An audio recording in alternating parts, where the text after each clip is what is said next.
የኔ መገኛ ስኖርም ባንተ ያንተ ጥገኛ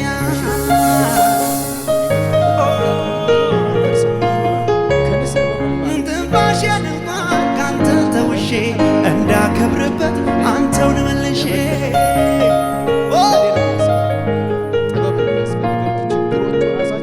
እኔ ያላውቀው የፀጉሬን ቁጥር አንተ ግን ቆጥረኸዋል። አቤት አቤት እኔ ያላውቀውም የዘመኔን ልክ አንተ ግን ለክተኸዋል። እጆቻችሁን ከፍ አድርጉ።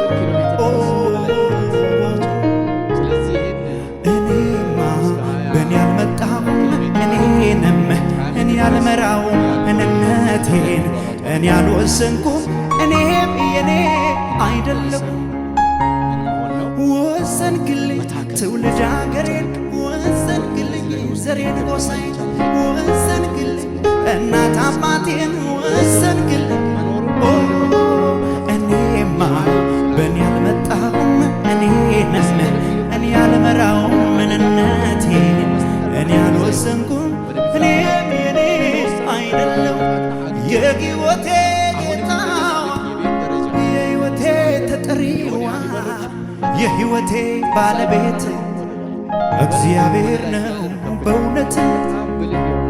ክብር አምጡ ለዚህ ጌታ ዳባሴ ፓራላባ ያራላ ወደ ላይ በወጣ የመሬት ስበት ኃይል ስለሚቀንስለት ክንፉን በማራገብ መድከም አያስፈልገውም። ስለዚህ የሚመርጠው ሁል ጊዜ ከከባቢ አየር በላይ መንሳፈፍ ነው።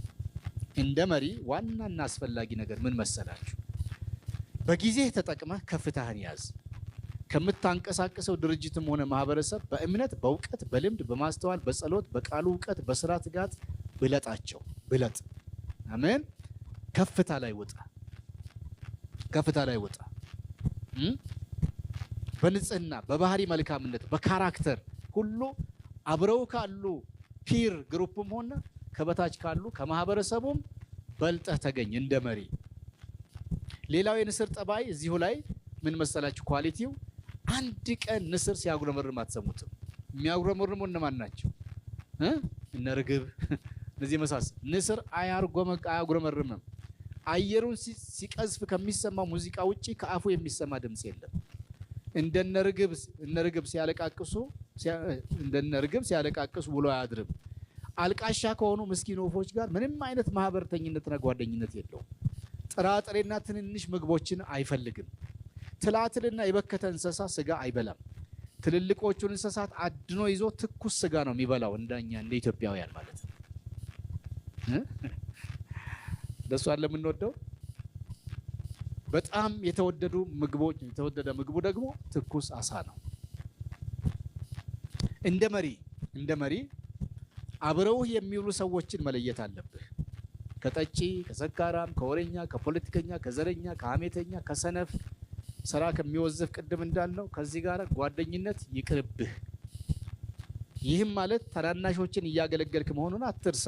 ስጋህ የምትመገበውን ምግብም መለየትና ራስን መቆጣጠርን አትርሳ።